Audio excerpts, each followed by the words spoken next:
औज़ुबिल्लाहिमिनश्शैतानिर्रजीम बिस्मिल्लाहिर्रहमानिर्रहीम सल्लल्लाहु अला हबीबिही मुहम्मदिन व आलिही व सहबिही व बारिक वसल्लम।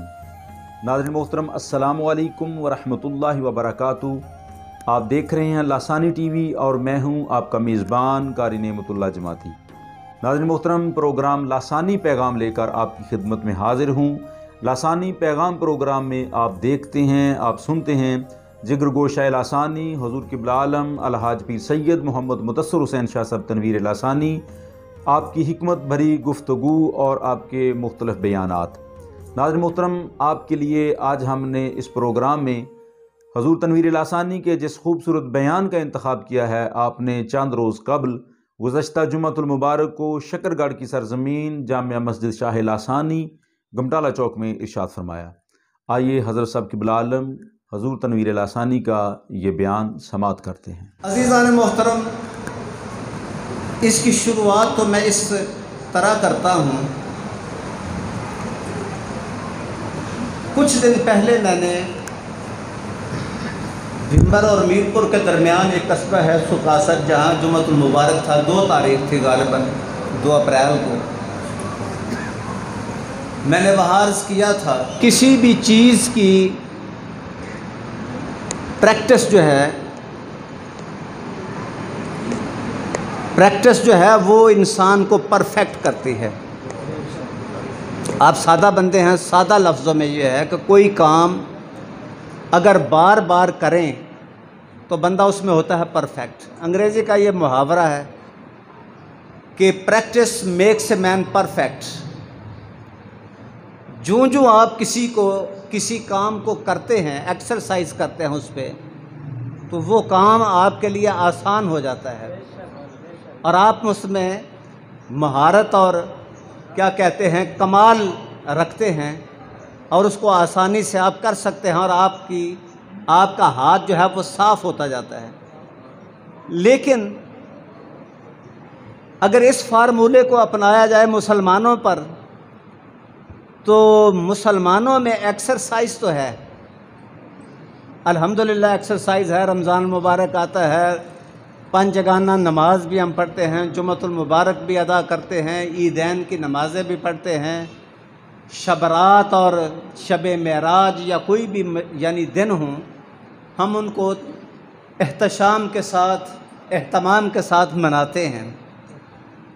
लेकिन क्या वजह है कि हम लोग इस प्रैक्टिस के बाद भी परफेक्ट नहीं हुए?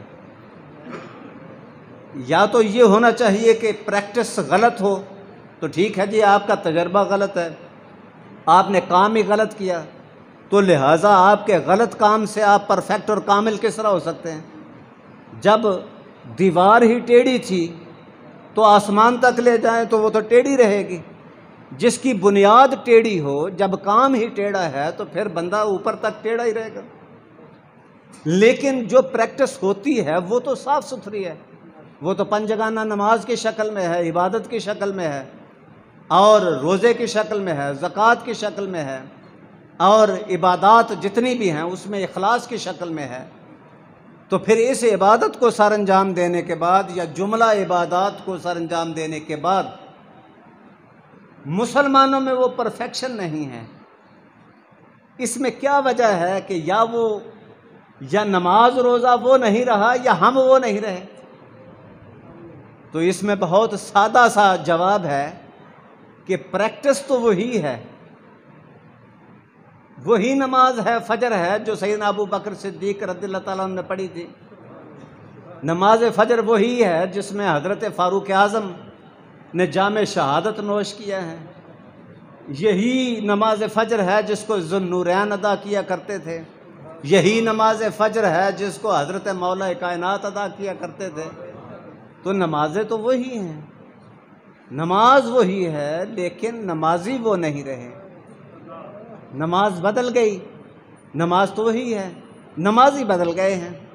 अब नमाज वो है जब काम वो करते हैं, तो इसमें लम्हात फ़िक्रिया ये हैं जो हमारे और आपके सोचने का मुकाम है कि किसी भी आस्थाने से ताल्लुक़ रखता हो, वो आस्थाना आलिया अजमेर शरीफ से ताल्लुक़ रखता हो, आस्थाना आलिया शरकपुर से रब्ता रखता हो, आस्ताना आलिया कादरिया बगदाद से ताल्लुक़ रखता हो, मिन हैसुल कौम ये ज़वाल क्यों है? एक ही नमाजी है, एक ही नमाज है, लेकिन नमाज एक होने के बाद वो नमाजी हमें नज़र नहीं आते जो साहिब कमालात हिजाजी थे। वो नमाज हमें नज़र नहीं आती, वो रोज़ा हमें नज़र नहीं आता, वो हज हमें नज़र नहीं आता, लेकिन अदा हम करते हैं। लेकिन इसमें मसला ये है कि जो कुरान हकीम की आया मुबारक है, हमने रमज़ान मुबारक को अल्लाह ताला ने जो इरशाद फरमाया है उसमें ये नहीं है कि आपको कोई भूखा प्यासा रखने से उसकी कोई ज़हनी तस्कीन होगी या अल्लाह ताला के किसी मंशा की तकमील होगी। भूखा प्यासा रखने से वो खुश होगा, भूखा और प्यासा रखने से वो खुश नहीं होता। मसला ये है कि भूख और प्यास के पीछे ना खाने और ना पीने के साथ साथ कुछ और काम भी हैं जिसको हराम करार दिया गया है इंसान के लिए उस मखसूस औकात में जिसको हम रोज़ा कहते हैं और रोज़े के औकात और रोज़े का वक्त कहते हैं। अब तलुए सहर से लेकर हम ग़रूब आफ़ताब तक खाना पीना भी छोड़ते हैं और वो चीज़ें जो हराम हैं वो भी हम छोड़ते हैं। इसलिए छोड़ते हैं कि अल्लाह ताला ने उसमें कोई ख़ास मकासद रखे हैं। अब वो मकासद क्या हैं? अब मकासद ये हैं कि ये जो प्रैक्टिस है ये आपको परफेक्ट बनाए। आप जिस तरीके से रोज़ा रखते हैं, आपकी एक महीने की प्रैक्टिस आपको 11 महीने के लिए तैयार करे। ऑफिसर आपको देखा है आपने, कई दफ़ा ऑफिसर प्रैक्टिस करते हैं, उनको रिफ्रेशर कोर्स कराए जाते हैं और वो कोर्सेज जो हैं वो थोड़े मुद्दत के लिए होते हैं। जिसकी नई रिक्रूटमेंट है वो भी 6 साल महीने रिक्रूटमेंट के बाद वो ट्रेनिंग करता है, जिसको ट्रेनिंग कहते हैं। और उसके बाद जब ऑफिसर प्रमोट होते हैं तो वो भी ट्रेनिंग एक मखसूस वक्त की होती है, लेकिन उसके बाद वो अपना काम काज करने के लिए तैयार होता है बंदा ट्रेनिंग के बाद। लेकिन मुसलमान 1 महीने की ट्रेनिंग के बाद अगले काम से भी वो जाता है। अब ये मैंने अर्ज़ किया था, जो मैंने शुरू में अंग्रेज़ी का मुहावरा आपके सामने पेश किया कि practice makes a man perfect. वो प्रैक्टिस तो है लेकिन परफेक्शन मुसलमान में नहीं, जिसको अल्लामा इकबाल कहते हैं कि कारी नज़र आता है, हकीकत में है कुरान। देखने में ये कुरान का कारी है लेकिन ये कारी नहीं है, ये कुरान है। क्यों? इसलिए कुरान है कि कुरान हकीम की जुमला आयात को अगर किसी ने प्रैक्टिकली देखना हो तो बंदा मोमिन की तरफ देखे तो फिर उसमें ज़ाहिर है, सीधी सी बात है, अगर इत्तबा रसूल सल्लल्लाहु अलैहि वसल्लम की तरफ जाएं या अतात खुदाबंदी की तरफ जाएं, जिसकी इत्तबा में हमने रोज़ा रखा, तो फिर कुरान हकीम हमें ये बताता है कि क्या ये इम्तियाज़ी सलूक सिर्फ़ हमारे लिए है कि हम ही भूखे रहें, हम ही प्यासे रहें, उसके बाद शाम तक हम रोज़ा ना रखें या काम ना करें, या उसके बाद जनाब हम एक नई टेंशन में पड़ जाएं कि शाम तक हमने खाना पीना कुछ नहीं, या सिर्फ हमारे लिए है? हम तो आखिरी उम्मत हैं, आखिरी नबी की आखिरी उम्मत, नबी भी आखिरी, उम्मत भी आखिरी। अल्लाह ताला ने कुरान हकीम में इरशाद फरमाया है कि अल्लाह जमील व युहिब्बुल जमाल। अल्लाह पाक है और पाक चीज़ों को खूब है और खूबसूरत चीज़ों को पसंद करता है। खूबसूरत है, खूबसूरती को पसंद करता है। तैयब है, तैयब चीज़ों को पसंद करता है। खुद पाक है, खुद पाक है और पाकीज़गी को ही पसंद फरमाता है। तो इस लिहाज से जब पाक है तो पाकीज़गी को पसंद करता है, तो आमाल भी तो पाक ही पसंद करता है ना। ये हमें किसने बताया है कि आमाल गंदे हों तो अल्लाह के हजूर हम उसको पेश करें तो वो कबूल होंगे? वो कबूल नहीं हो सकते। वो आमाल जो पाक ना हों, उस पाक को राज़ी करने के लिए वो आमाल ना हों जो पाक हैं, तो उस वक़्त तक वो रहमान सुबहान राज़ी नहीं होता। जो सुबहान है, जो पाक है, जिसकी ज़ात पाक है, जिसकी सिफ़ात और साफ़ पाक हैं, वो पाकीज़गी को पसंद करता है, तहारत को पसंद करता है। तो कुरान हकीम में जा बजा तव्वाब और जो यानी तहारत की और पाकीज़गी की जो कबूलियत है, उसकी सनद अल्लाह ताला ने कुरान पाक के मुतअद्दिद आयात में वो मुख्तलिफ़ हिस्सों में बयान किया है। तो हम मजमूई तौर पे कह सकते हैं कि पाकीज़गी ही उसे पसंद है। तो जब हम आमाल पेश करते हैं तो वो पाक क्यों पेश नहीं करते? जब हमारे दिल में ये इखलास है, या हम कुर्बानी का महीना अभी 2 महीनों के बाद आएगा, इस ईद के 2 महीने 10 दिन बाद वो ईद आएगी। जानवर वो ख़रीदते हैं जो कहते हैं खूबसूरत हो, जो देखने में भला हो, जो ऐब और अयूब से पाक हो। एक कुर्बानी के लिए जानवर पेश करते हैं तो वो पाक पेश करते हैं, ऐब से पाक हो और नकाइस से पाक हो और बदसूरती से पाक हो, इसलिए कि अल्लाह ताला उस जानवर को पसंद नहीं करता जो ऐबदार हो। तो हमारे आमाल ऐबदार हों तो वो सारे के सारे मकबूल हो जाएंगे। तो ये तो फिर गलत बातें हैं और गलत तसव्वुरात हैं। ये तसव्वुरात बातिल हैं, क्योंकि अल्लाह के महबूब ने ये तसव्वुर नहीं दिया। अल्लाह के हबीब का जो तसव्वुर है वो क्लियर है, उसमें क्लैरिटी है, वो साफ़ सुथरा है। वो कौन सा है?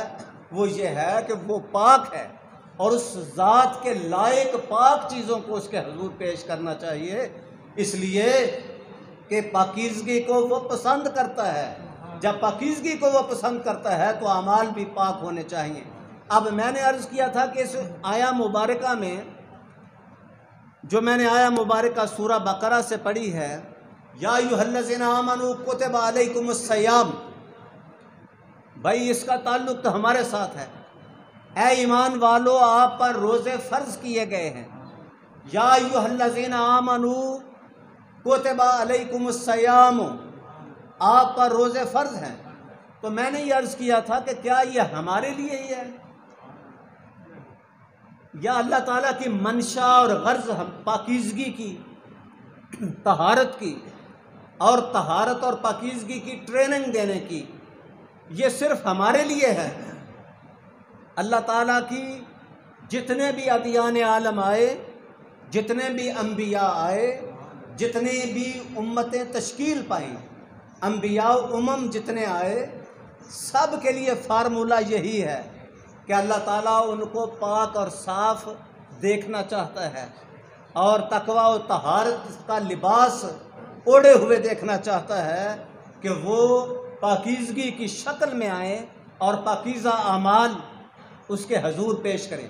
अब बंदा तो पाक साफ़ हो जाएगा, उसमें तो पाकीज़गी की कोई मुश्किल नहीं है। अगर आप गुस्ल दें उसको, पाक साफ़ लिबास पहने तो बंदा पाक हो जाता है। भाई बंदा तो पाक होता है, लेकिन ये ज़ाहरी पाकीज़गी है।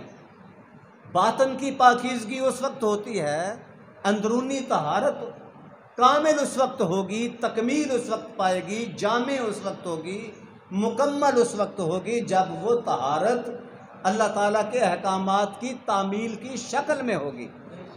ज़ाहिर तो पाक हो जाएगा, कीमती लिबास पहन लें, अच्छी खुशबू लगा लें और पाक साफ़ सुथरे पानी से नहाएं तो ज़ाहरी पाकीज़गी तो हो जाएगी, लेकिन बातनी पाकीज़गी के लिए पानी का इस्तेमाल तो नहीं होगा।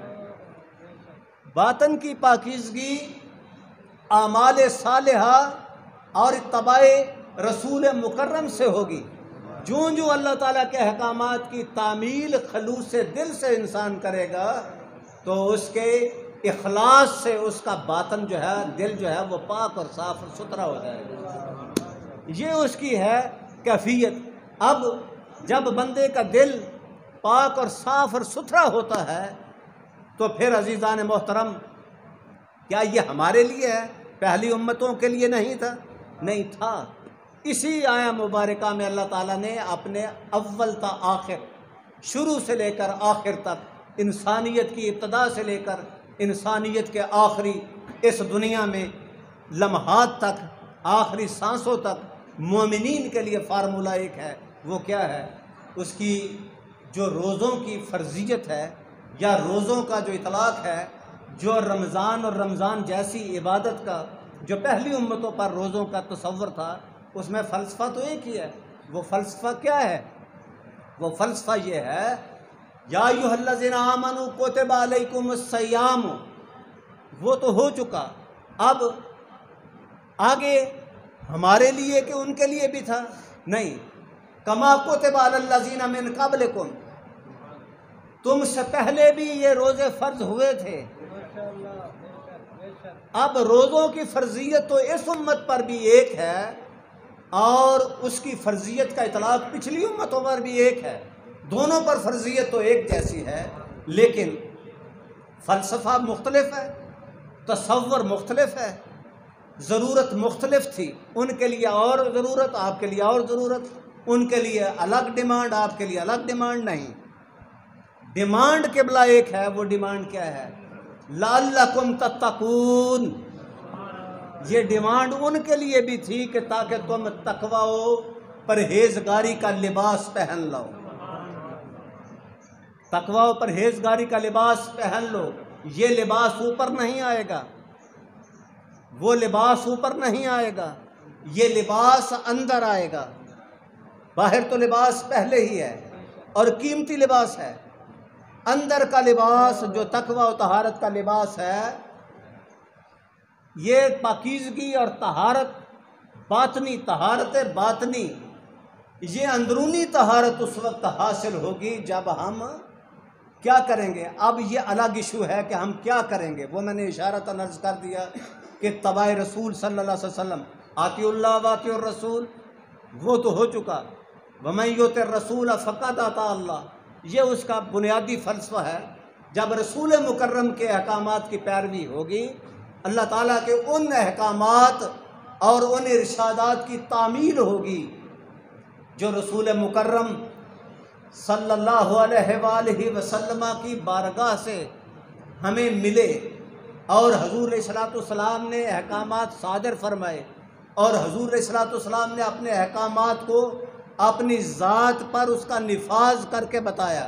ये नहीं है कि नबी मुकर्रम सल्लल्लाहु अलैहि वसल्लम ने ज़ुबानी अहकामात सादर फरमा दिए, ज़ुबानी हुक्मनामा जारी कर दिया। और कुरान ज़ुबानी है, कुरान अपनी ज़ुबान से बोलता है और नबी अपने फ़ेल से उसको सरअंजाम देते हैं। और उसकी एक मोटी मिसाल मारूफ़ हदीस मुबारक है जो हज़रत आयशा सिद्दीक़ा रज़ियल्लाहु ताला अन्हा से, जिस किसी ने पूछा था कि नबी मुकर्रम सल्लल्लाहु अलैहि वसल्लम के अखलाक क्या हैं, हजूर का खुल्क क्या है, हजूर अलैहिस्सलातु वस्सलाम के अच्छे औसाफ, आदात, अतवार क्या हैं, उनके बारे में रोशनी डालें। तो फिर आपने क्या फरमाया? साल तो आयशा अन आयशा, तो साल तो हज़रत आयशा से पूछा गया अन खुल्क रसूल मुकर्रम सल्लल्लाहु अलैहि वसल्लम, रसूल ही उस रसूल के अखलाक के बारे में, उस रसूल की आदात करीमा के बारे में, उस रसूल के खुल्क अज़ीम के बारे में, अन खुल्क ही उस खुल्क के बारे में जो हजूर की आदात और औसाफ हैं। तो आपने ये तो नहीं फरमाया कि हजूर खाते थे, पीते थे, आते थे, जाते थे, सोते थे, जागते थे, ये खाते थे, ये नहीं खाते थे, ये मतलब कबूल करते थे, ये रद्द करते थे। आपने फरमाया कि पूछने वाले, क्या इस सवाल को दोहराने वाले, सवाल की ज़रूरत महसूस करने वाले, क्या रसूल मुकर्रम के बारे में पूछने वाले, जानने वाले क्या कुरान नहीं पढ़ा? उन्होंने कहा कुरान तो पढ़ा है। तो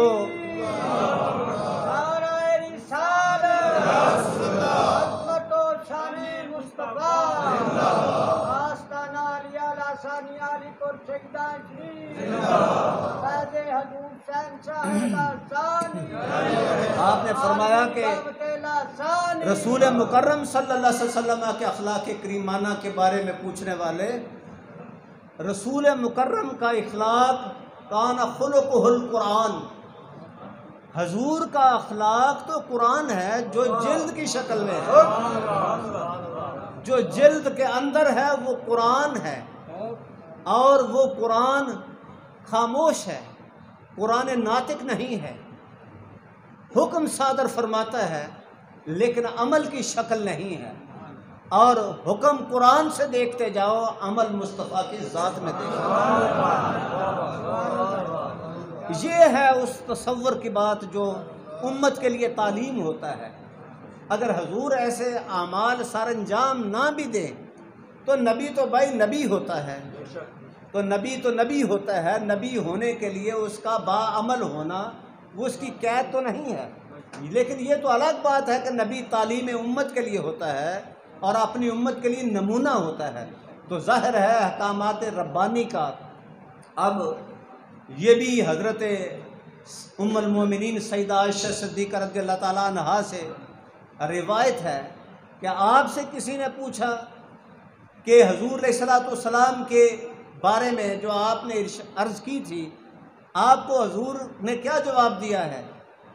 आपकी जो शबाना रोज़ की मेहनत है, दिन में भी इबादत, रात में भी इबादत, दिन में तबलीगी मसाई, तबलीगी फ़राइज़ सर अंजाम देने, अहकामात सादर फरमाने, तालीम और रुश्द व हिदायत का सिलसिला जारी फरमाना और लोगों को तालीम देना, वफूद से मिलना, मामलात तय करना और इंतज़ामी मामलात देखना, रात फिर अल्लाह के हुज़ूर सजदा, इतना लंबा सजदा, इतना लंबा क़याम। तो फिर अर्ज़ की कि जनाब आपने फिर पूछा हुज़ूर से कि आप क्या कर रहे हैं, आप अपनी जान को इतनी मुशक्क़त में क्यों डालते हैं?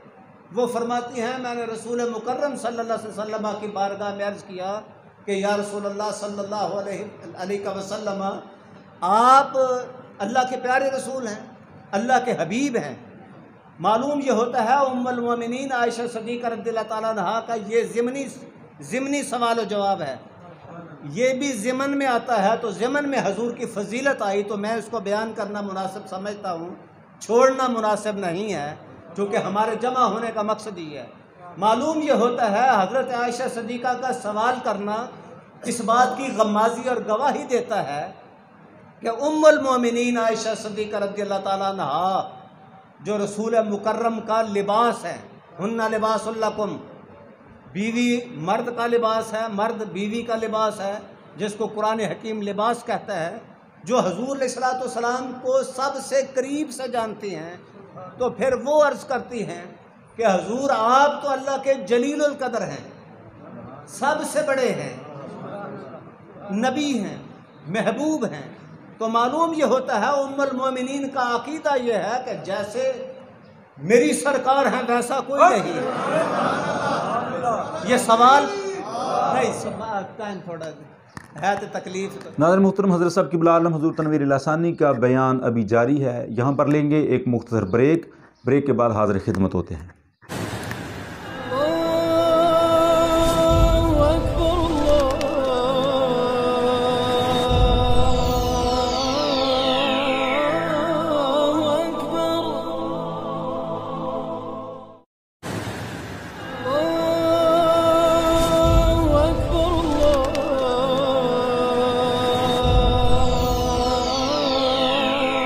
नाज़रीन मोहतरम, ब्रेक के बाद हाज़िर खिदमत हूँ। आइए हज़रत साहब क़िबला आलम हुज़ूर तनवीर इलासानी के बयान का बकिया हिस्सा देखते हैं। उम्मुल मोमिनीन का सवाल करना इस बात की गम्माज़ी और दलील है कि हुज़ूर आप मर्तबे में, कदर में, अल्लाह के यहाँ इज़्ज़त में, जलाल में और बशरियत की तकमील में और नूरानियत का जामा और लिबास पहने, आप तो सबसे आला हैं और आप पर सबसे ज़्यादा इनाम है अल्लाह ताला पर, अल्लाह ताला के आप पर। तो आप ये नमाज़ें इतनी क्यों पढ़ते हैं? ये तो ज़िमन में आया था, मैंने उसको इशारतन आपके सामने पेश किया। मालूम ये होता है जो नबी की फजीलत और मुकाम को नहीं जानता और नबी के मुकाम को गड़बड़ करने की कोशिश करता है या कम करने की कोशिश करता है, ये हज़रत आयशा सिद्दीक़ा आपके इरशाद के ख़िलाफ़ है। इसलिए कि ये मारूफ़ और सहासत्ता की हदीस है। इसमें नबी मुकर्रम सल्लल्लाहु अलैहि वसल्लम की फ़जीलत और हजूर का बेमिसल होना और हजूर का अपने मुकाम के लिहाज से मुमताज़ होना, फजीलत के लिहाज से मुमताज़ होना, हज़रत आयशा सिद्दीक़ा रज़ियल्लाहु ताला अन्हा का इस बात पर कामिल यकीन था। इस बात को वो जानती थी इसीलिए तो पूछा है। अगर माज़अल्लाह हजूर होते मर्तबे में कम तो फिर तो कहते ठीक है जी, रातें जाके इबादत करें, मर्तबा ज़्यादा होगा। अब पूछने का मकसद ही ये है कि आप तो जलीलुल कदर नबी हैं, अल्लाह के हबीब हैं, अल्लाह के हबीब नबी हैं, तो आप इतने काम क्यों करते हैं, आप इतने अमाल सरंजाम क्यों देते हैं? तो आपने फरमाया कि जितना मुझ पर अल्लाह का एहसान है उसका शुक्र भी तो उसी का दरवाजे है। ठीक है जी। अब इस कदर इबादत सरंजाम देना इस बात की दलील और गम्माज़ी है कि हजूर मर्तबे में सब अम्बिया से आला वरफ़ा है। तो हजूर की मिसल ढूंढने की कोशिश ना करना, इसलिए कि उम्मुल मोमिनीन आयशा सिद्दीक़ा के अकीदे के ख़िलाफ़ है, ये सहाबी और सहाबियात के अकीदे के ख़िलाफ़ है, और ये उस खातून का इरशाद है जिसको खातून अव्वल कहते हैं, जो हकीकी खातून अव्वल। ठीक है जी, जिसको आजकल लफ्ज़ों में खातून अव्वल कहते हैं, द फर्स्ट लेडी, वो हजूर की अज़वाज हैं, जो लिबास है उनका हजूर के बेमिसल होने पर यकीन कामिल है। अब जो मेरा असल मकसद था उसकी तरफ आते हैं। अब हजूर अलैहिस्सलातु वस्सलाम जो इरशादात आते हैं उसकी तकमील में और उसकी तामील में अहकामात की इस कदर सरगर्म है कि आप उन कामों को सरअंजाम दे रहे हैं, और इबादात की शक्ल में हूँ और मामूलात की शक्ल में हूँ या मुआशरत के हवाले से जो अहकाम हूँ, हजूर अलैहिस्सलातु वस्सलाम आप उन सब को, इसीलिए जो सुलेमान नदवी का जो कहना है, जो अहादीस की तर्जुमानी है, हम तो कहते ही हैं, वो कहते उलमाए देवबंद में से हैं, वो कहते हैं कि हजूर अलैहिस्सलातु वस्सलाम आपकी ज़ात का कोई पहलू देख लें, अगर हजूर का ताल्लुक़ देखें औलाद के साथ कैसा है, तो फिर सैयदा की तशरीफ़ आवरी देख लें कि आपका हुजरा तो मुत्तसिल है हुजरात के साथ, और आप दिन में कई दफ़ा आती होंगी, जब भी आती हैं तो आप अपनी मसनद से खड़े होकर उनका इस्तकबाल करते हैं। ये औलाद के साथ है हजूर का तर्ज मुआशरत। और बीवियों के साथ कैसा है, तो बीवियां ये कहती हैं कि जैसा ताल्लुक़ हजूर अलैहिस्सलातु वस्सलाम का करीमाना हमारे साथ है किसी और के साथ है ही नहीं। और ख़ुद हदीस मुबारका है, हजूर अलैहिस्सलातु वस्सलाम ने फरमाया है, खैरुकुम लिअहलिकुम व अना खैरुकुम लिअहली, तुम भी अपने घर वालों के साथ अच्छा सलूक करो, अच्छा सलूक करो घर वालों के साथ। फिर फरमाया देखो मैं तुम सब में अपने घर वालों के साथ सबसे अच्छा सलूक करने वाला हूँ। ये हदीस मुबारक है। अब इसका मतलब ये निकलता है, हुज़ूर ने फरमाया अना खैरुम, मैं सबसे आला हूँ आप में से, जितना आप अपने घर वालों से अच्छा सलूक करते हैं मैं सबसे ज़्यादा अच्छा सलूक अपने घर वालों से करता हूँ। उसकी लंबी तफासील हैं हदीस की शक्ल में जो बयान कर सकता हूँ, लेकिन किल्लत वक्त की नज़ाकत की वजह से मैं उसकी तरफ नहीं जाऊँगा, बस इशारतन अर्ज़ कर दिया। अब जो मुसाफिर और मेहमान आते हैं हजूर उनकी खिदमत में, खिदमत की बजाआवरी में इस कदर मसरूफ़ हैं कि आप अपना हर कुछ सब कुछ उन पर निछावर कर रहे हैं, मेहमानों पर, मसाकीन पर और हकदारों पर और मुहल्लेदारों पर। और कौन सा हक है जो आप किसी की तीमारदारी हो वो अदा नहीं करते, किसी की ज़रूरत एहतियाज है जिसको आप पूरा नहीं करते, और वो कौन सा हक है जो किसी हमसाए का आप पर हो आपने हक अदा ना किया हो। तो इसलिए जब मुआशरत के अहकामात का ताल्लुक़ है, लअल्लकुम तत्तकून ही फार्मूला है ना, ये रमज़ान मुबारक का, रोज़े रखने का, भूखा प्यासा रहने का, तो फिर भूखा प्यासा रहने से सुबह से लेकर शाम तक भूखा प्यासा तो रहे, लेकिन जो उसकी फ़िलासफ़ी है, जो उसके पीछे एक बैकग्राउंड है, जो उसकी ज़रूरियात हैं कि क्यों भूखा प्यासा रहना है, तो वो तो आप मद्देनज़र रखें ना। सुबह हम कारोबार करते हैं, दुकान खोलते हैं कि हमें मुनाफा होगा, हम दिहाड़ी लगाते हैं हमें मुनाफा होगा, हम फसल की काश्त करते हैं हमें मुनाफा मिलेगा, हम सुबह से लेकर शाम तक ट्रांसपोर्टरी करते हैं मुनाफा होगा, कचहरी में जाकर कोई चाय का खोखा लगाता है मुनाफा होगा। तो ये किस लिए है सारा, ये जो सारा सर्कल है, ये जो बिज़नेस है, ये डे लाइफ जो रूटीन है हमारी, ये किस लिए है? ये डे लाइफ जो है हमारी, या नाइट हो या डे हो, ये डे एंड नाइट जो है, और ये ज़िंदगी के जो शब व रोज़ हैं, ये इसलिए हैं कि हमें फ़ायदा हो। जितने भी दुनियावी सरंजाम देते हैं, मामलात मामूलात, तो अब रही बात ये रोज़ा रखते हैं तो रोज़े के भी तो कुछ मामूल हैं, रोज़े की तो प्री कंडीशंस हैं, ज़रूरियात हैं, इसके कुछ प्री रेक्विजिट्स हैं, इसकी कुछ ज़रूरियात हैं, इसका कुछ फ़लसफ़ा इसके पीछे। तो वो फ़लसफ़ा क्या है? हमने रोज़ा तो रख लिया, लेकिन रमज़ान की फ़िलासफ़ी, फ़लसफ़ा रमज़ान को हमने फरामोश कर दिया। तो ये हकीकत है जो तमाम इलाक़ों में, शहरी हूँ या देहाती हूँ, ये अरब हो या अजम हो, ये सिफ़ात हम में तनज़्ज़ुल का शिकार हैं। ये आला सिफ़ात, आला औसाफ मुसलमानों के वो हम में नहीं हैं। अब अज़ीज़ान मोहतरम, बदअहदी की मिसालें, जो लिखी हुई मिसालें हैं, मैं किसी सियासी बहस में नहीं जाना चाहता, मैं उसकी सिर्फ़ एक मिसाल अर्ज़ करता हूँ। ये कल परसों वाली जो आप देख रहे हैं, एक लिखा हुआ मुआहदा है, कोई सियासी गुफ्तगू नहीं है, ना मैं सियासी बंदा हूँ। ये तो मैं सिर्फ आपके सामने पेश कर, जो सियासी चीज़ है इन रिटन आप दें और उस कौल को आप पूरा ना करें। जबकि आप पूरा ना कर सकते हूँ तो फिर आप वो करें, तो फिर आपका अखलाकी जवाज़ क्या है? अगर आपके अशराफिया का ये हाल है तो फिर हम गरीबों का हाल क्या होगा? इसका मतलब ये है, ये चौधरी शजात हुसैन वाला फार्मूला, रात गई बात गई। मुसलमान वो नहीं है। मुसलमानों के कौल और अक़वाल और अफ़ाल वो हैं। मुसलमानों ने यहूदियों की हिफाजत का ज़िम्मा लिया जो बैतुल मक़दस में थे।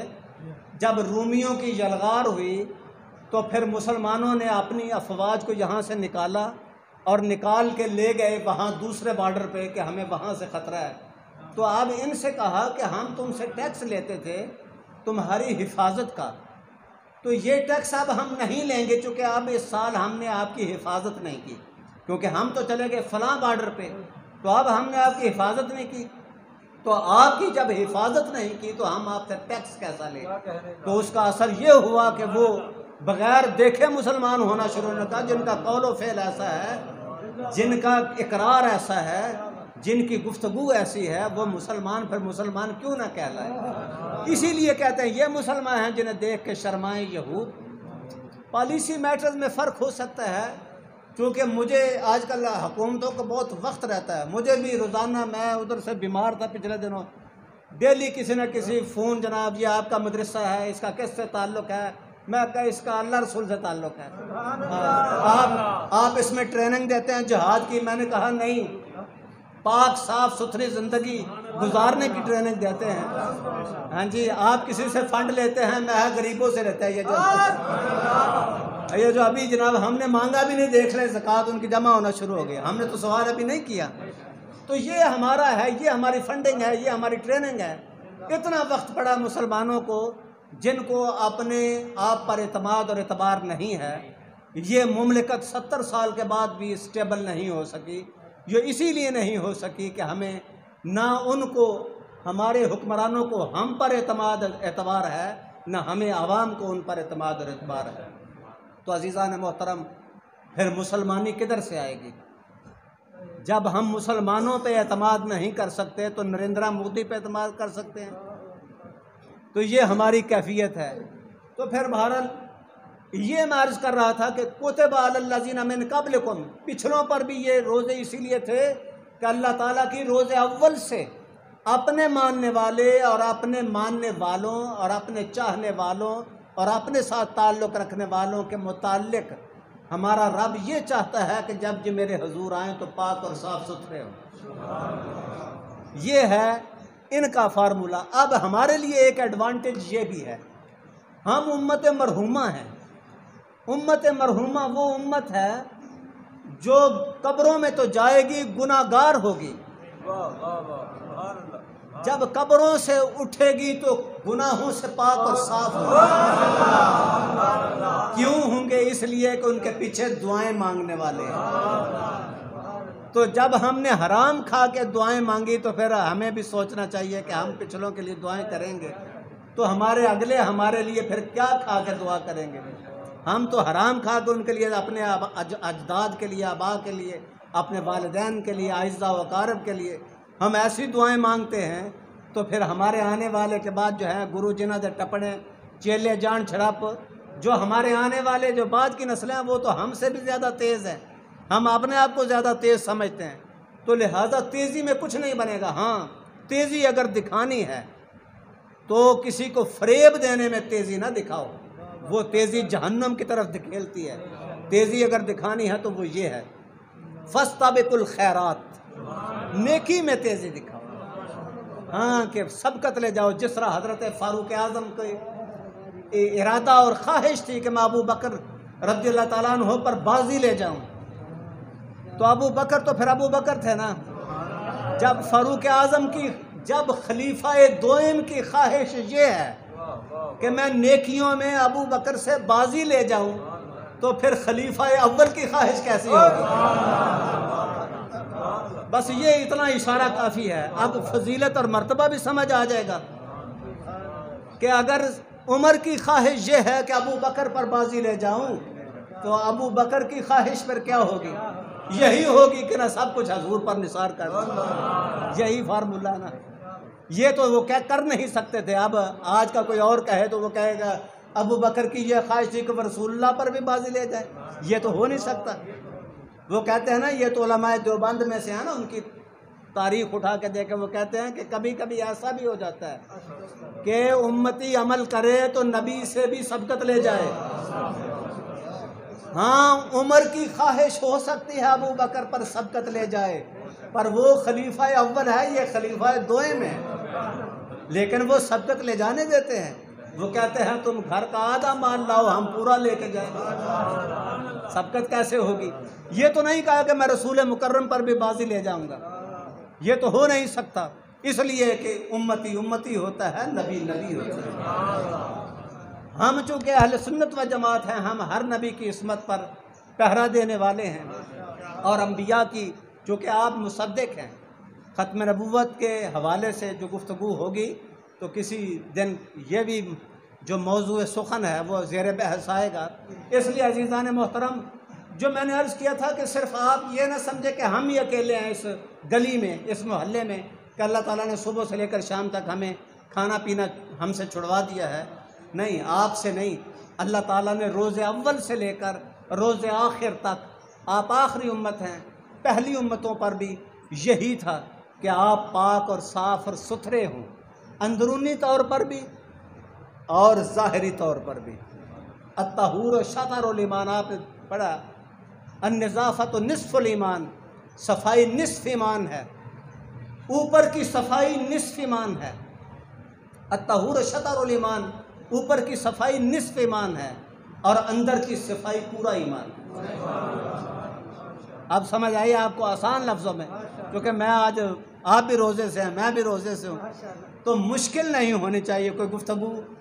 हम आसानी के साथ अर्ज़ करते हैं कि निस्फ़ ईमान है वो ज़ाहरी पाकीज़गी है, बाहर वाली बैरूनी पाकीज़गी, और अंदरूनी पाकीज़गी पूरा ईमान है। इसलिए अज़ीज़ान मोहतरम, जिसका पूरा ईमान हो तो फिर वो बंदा ज़ाहरी तौर पर जो निस्फ़ ईमान है वो भी उसका पूरा होता है।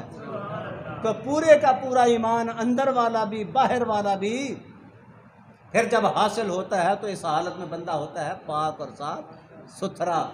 तो साफ और सुथरा पाक होना ये अल्लाह ताला की ख्वाहिश है कि हम पाक और साफ और सुथरे हों, और जब उसके हजूर पेश आएँ, पेश हूँ। इसीलिए तो कब्र में भी हमें पाक किया ना, जिस तरह मैंने अर्ज़ किया, आप उम्मत मरहूमा हैं, आपको नापाक नहीं देखना चाहता कि आप जब कब्र से उठें तो आप गुनाहों से आलूदा हों। तो फिर अज़ीज़ान ग्रामी कदर, अब हदीस मुबारका है, वो लंबी हदीस है, लेकिन मैं बस उसको इशारतन, कितना वक्त है मेरे पास अब? अच्छा जी, बस जी 20 मिनट हो रहे, 400 भी ना करना, 200 भी ना करना। अच्छा, हुजूर अलैहिस्सलाम की एक हदीस मुबारक है जिसको मैं थोड़े वक्त में बयान करूंगा। अगर मैंने उसकी इबारत को शुरू किया तो वह लंबा हो जाएगा। खुलासा इबारत का ये है, हज़रत अबू हुरैरा रज़ियल्लाहु ताला अन्हु से हुजूर अलैहिस्सलाम ने ये जो फरमाया, हज़रत अबू हुरैरा रावी हैं, फरमाते हैं अतदरून अमल मुफलिस। ये हदीस का जो इब्तदाई लफ्ज़ है हदीस मुबारक, अतदरून अमल मुफलिस हो, ऐ मेरे सहाबा क्या जानते हो मुफलिस कौन होता है? बैंकरप्ट, जिसके पास ना हो। उन्होंने कहा जी हजूर हमारे नज़दीक तो मुफलिस वो होता है जिसके पास दिरहम ना हो, वला मताउन लहू, जिसके पास मता भी ना हो, जायदाद ना हो, कोई प्लाट ना हो, कोई ज़मीन ना हो, जिसके जेब में कोई पैसा ना हो, वो मुफलिस है। दिरहम दिनार से खाली, वो मुफलिस है। अतदरून अमल मुफलिस, सवाल है अतदरून अमल मुफलिस, आपको पता है मुफलिस कौन है? उन्होंने कहा कि कालुल कालुल कालू कालुल मुफलिस हो, कि फ़लाँ मुफलिस है जिसके पास दिरहम दिनार नहीं।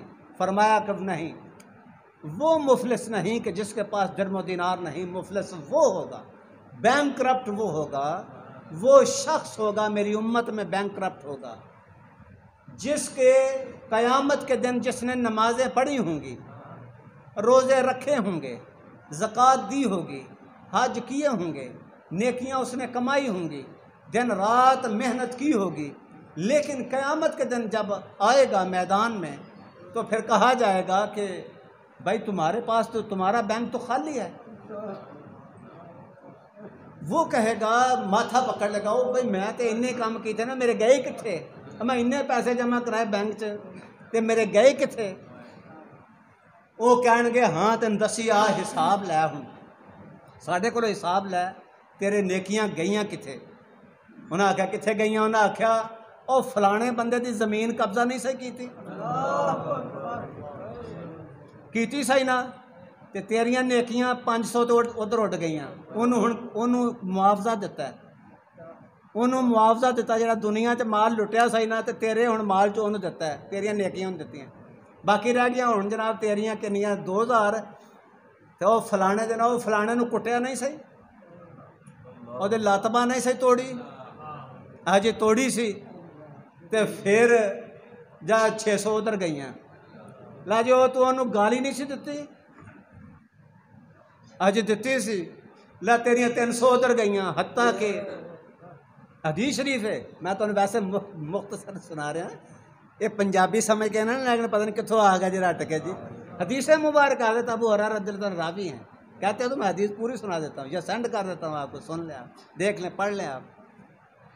फरमाया कि अब उसके पास नेकियां नहीं हैं, अब वो खाली है नेकियों से, तो वो कहेगा कि अब मैं क्या करूं? आपने फरमाया वो है क़यामत के दिन मुफलिस जिसका आज बैंक खाली है, जो कमाया वो सब गया। अब तकिया किस पर होगा? तकिया फिर हजूर की शफात पर। अमाल तो ज़ाया गया, हम उन्हीं में से हैं। नहीं सुभान अल्लाह नहीं है, अफसोस है, हम उन्हीं लोगों में से हैं, हम उन्हीं लोगों में से हैं जिन्होंने नेकियां की हैं, मुखलिस तरीके से की हैं। जितना इखलास अल्लाह ने दिया या हम में उसकी तौफीक हुई कबूल करने की, हमने लब्बैक कहा, हम उतना है। लेकिन जब क़यामत का दिन होगा तो फिर अज़ीज़ान मोहतरम हमारा हाल भी यही होगा कि गए फिर मुफलिस हो। इसलिए फरमाया रोज़े का मकसद ये है लअल्लकुम तत्तकून। अब लसानी चैनल वाले जो किबला हमारे कारी नेमतुल्लाह साहब, ये कल परसों भी पता नहीं इनका मैं कभी कभी सुनता हूँ, मुजद्दिद साहब के हवाले से उन्होंने एक लेक्चर का अहतमाम किया था जो अपने टीवी चैनल के लिए। उसमें ये सूफिया का तरीक़ा बता रहे थे कि सूफिया की तालीम क्या है, उनका मशरब क्या है, पाकीज़गी और तहारत को किस तरीके से अपनाया जा सकता है। अपनी ज़ुबान पर कंट्रोल रखें, अपने हाथ पर रखने, अपनी आँख पर रखें, अपने कानों पर रखें, अपने दिल पर रखें, अपने पाँव पर रखें जो गुनाह की तरफ उठ कर जाते हैं। हाथ जो गुनाह की तरफ लपकते हैं, ज़ुबान जो गुनाह की तरफ जाती है, आँख जो गुनाह की तरफ जनाब मतवज्जे होती है, कान जो गुनाह करते हैं, तो फिर ये सारी बातें अज़ीज़ान मोहतरम ये वही हैं जो रोज़े की मकसदियत में से हैं। ऑब्जेक्टिविटी ऑफ फास्टिंग जो है वो इसमें है। जो ऑब्जेक्टिविटी ऑफ फास्टिंग है, फास्टिंग ऑफ रमज़ान है, द होली रमज़ान, उसमें इस बाबरकत महीने में जो फ़िलासफ़ी है, जो फ़लसफ़ाए रमज़ान है, वो ये है लअल्लकुम तत्तकून, ताकि तुम ज़ाहरी तौर पर भी पाक हो जाओ और बातनी तौर पर भी पाक हो जाओ। ज़ाहिर है अब हज़ूर अलैहिस्सलाम ने यह भी तो फरमाया ना कि किसी ने जनाब उसको रोज़ा रखा, किसी ने गाली दी और फलाने ढेंगा इधर आ, तो उसने क्या जवाब दिया? अब तो होगा ना हमारी तरह रोज़ेदार, वो कहेगा तू मैंने एक देती मैं तेन 10 देंगा। हाँ जी, वो फिर 10 गालियाँ नाल 10 गोलियाँ रोज़े नाल देगा उन्होंने। लेकिन हजूर ने जो करीम आका अलैहिस्सलाम ने इरशाद फरमाया रोज़ेदार का फार्मूला वो ये है, हजूर ने फरमाया रोज़ेदार को कोई गाली देता ना तो वो कहता है भाई मैं रोज़े से। क्या मतलब है कि मेरी ज़ुबान कट गई है? नहीं, ज़ुबान है लेकिन इसको मैंने ब्लॉक किया है, रोका है। किस लिए रोका है? अल्लाह की रज़ा के लिए, जिसके लिए अब इसका फार्मूला जो मैं अर्ज़ करता हूँ, हर साल अर्ज़ करता हूँ रमज़ान में, मैं ये कहता हूँ 1 महीने अल्लाह ताला हलाल भी छुड़वा देता है हमसे कि हलाल काम भी ये नहीं करना।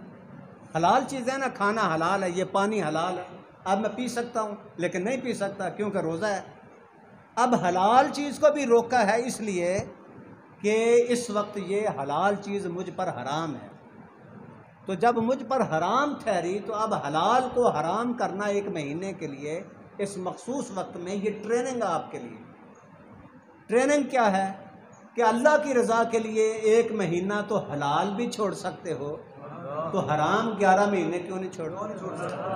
ये है इसका मकसद, ये ट्रेनिंग है हमारी, ये तरबियत है कि 1 महीना अल्लाह की रज़ा के लिए हलाल भी छोड़ दिया तो भाई 11 महीने हराम अल्लाह की रज़ा के लिए क्यों नहीं छोड़ते? वो किसकी रज़ा के लिए करते हो? तो इसलिए ये हराम काम जो हम सर अंजाम देते हैं, ये नहीं कोई एक बंदा, ये मिन हैसल कौम ही ऐसा है, मिन हैसल कौम ही ऐसा है। हम इसको जायज़ समझ के करते हैं, हम कहते हैं ये जायज़ है, वो इसके बारे में कौन सा किसी ने पूछना है? नहीं, जितने भी अमाल हैं इनका हमने जवाब दे होना है, और जवाबदही बुनियादी तसव्वुर है। कुल्लुकुम राइयुन व कुल्लुकुम मसऊलन अन रइयतिही, हर बंदा अपने किए का जवाबदेह है और हर बंदे के बारे में, उसके बारे में उसको पूछा जाएगा। तो आप ये ना समझे कि पूछा नहीं जाएगा। अंधेर नगरी नहीं है, अंधेर नगरी नहीं है, ये पूछने वाला मौजूद है। हाँ, ढील ज़रूर है। और सूरा यासीन में फरमाया वमताज़ुल यौम अय्युहल मुजरिमून, क़यामत का दिन होगा तो मुजरिमों से ये कह दिया जाएगा कि आज तुम इकट्ठे नहीं रह सकते, आज तुम अलग हो जाओ। नेकों को अलग रास्ता, उनको नहीं रोका जाएगा, मुजरिमों को रोक लिया जाएगा और कहा जाएगा पीछे हो जाओ। तो जब पीछे हो जाएंगे तो फिर उसका मतलब ये निकलता है बराबरी नहीं है। सेंस ऑफ अकाउंटेबिलिटी जो है वो मौजूद है, अकाउंटेबिलिटी का जो परसेप्शन है वो मौजूद है, ये कॉन्सेप्ट है। और ये नहीं है कि अंधेर नगरी है, पूछा ही नहीं जाएगा, कहता है ना पूछना है। अल्लाह ताला गफूर रहीम है, अल्लाह ताला गफूर रहीम है, तुम्हारे गुनाह तो छोड़ देगा, तो जिसका तुमने गुनाह किया है वो उसकी दाद रसी नहीं करेगा, उसके लिए भी तो गफूर रहीम है ना। क्यों जी? जिसका तुमने नुकसान किया उसके लिए गफूर रहीम नहीं है? वो भी तो कहता है वो गफूर रहीम है। ठीक है जी, एक टांगे तोड़ने वाला है, दूसरा टांगे तड़वाने वाला है। टांगे तोड़ने वाला का है कोई गाल नहीं, तोड़ी जाओ, अल्लाह गफूर रहीम है। तो जिसकी तोड़ी गई ना हक, तो वो भी तो यही कहता ना कि अल्लाह गफूर रहीम है।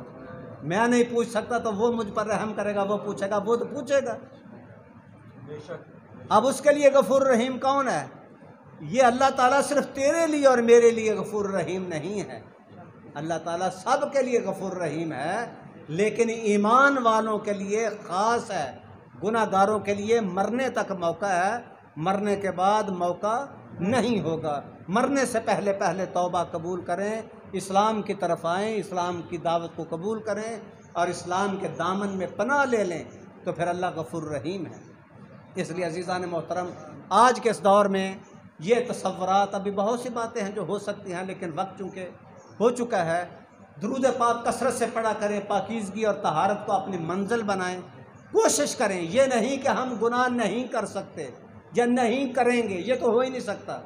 हम बशर हैं, बशरियत के तकाज़े हैं, इन तकाज़ों से हमसे गुनाह सरजद होंगे, लेकिन हमारी मोहब्बत गुनाहों से नहीं होनी चाहिए, हमारी रग़बत उनकी तरफ नहीं होना चाहिए। हमें कम अज़ कम हर बात पे चेक लगाना चाहिए, रुकावट होनी चाहिए। जिस तरह फसल के गिर्द रुकावट होती है ना, तो इसका ये मतलब नहीं कि वो फलांग कोई नहीं सकता, कोई बकरी जा नहीं सकती, अंदर जा सकती है, लेकिन मालिक का यही काम है कि उसमें कोई रुकावट और फेंस लगाए, बाड़ बनाए, ताकि बाड़ बनने से रुकावट हो, ताकि लोगों को पता चले, जानवर को पता चले कि यहाँ मालिक की मर्ज़ी ये है कि मेरे खेत में कोई ना आए। ठीक है जी, अब कम अज़ कम बाड़ लगाएं ताकि उस मालिक को पता चले कि मेरा बंदा गुनाहों से बचना चाहता है। तो जब बचना चाहता है तो अल्लाह ताला असबाब वैसे पैदा फरमाता है, फिर उसकी ताईद और नुसरत शामिल होती है। बंदा शैतान के आगे, फिर हज़रत गौसल आज़म आखिरी बात है, और हज़रत गौसल आज़म ने यही कहा था ना, शैतान ने कहा नमाज़ें छोड़ दो, उन्होंने कहा वला हौला वला कुव्वता इल्ला बिल्लाहिल अलिय्यिल अज़ीम, इसलिए उन्होंने कहा कि अल्लाह तो हुक्म देता नमाज़ पढ़ने का और तुम कहते हो छोड़ दो। उन्होंने कहा अब्दुल कादिर तेरे इल्म ने तुझको बचाया, आपने फरमाया वला हौला वला कुव्वता इल्ला बिल्लाहिल अलिय्यिल अज़ीम, मेरे इल्म ने नहीं बचाया, मेरे रब ने मुझे बचाया। तो औलिया ने हमें ये तालीम दी, औलिया हमें ये तालीम देते हैं। अल्लाह ताला हमें औलिया कामिलीन की तालीमात पर अमल पैरा होने की तौफीक कामिल अता फरमाए। जी, तो नाज़रीन मोहतरम, अल्हम्दुलिल्लाह आज आप प्रोग्राम लासानी पैगाम में हुज़ूर तनवीर लासानी का खूबसूरत बयान जो आपने शकरगाड़ जामा मस्जिद शाह लासानी में इरशाद फरमाया वो समात कर रहे थे। इंशाअल्लाह अज़ीज़ अगले प्रोग्राम लासानी पैगाम में हज़रत साहब क़िबला आलम के एक और नूरानी बयान के साथ हाज़िर खिदमत हूँगा। तब तक के लिए अपने मेज़बान कारी नेमतुल्लाह जमाती को इजाज़त दीजिए। अल्लाह हाफ़िज़।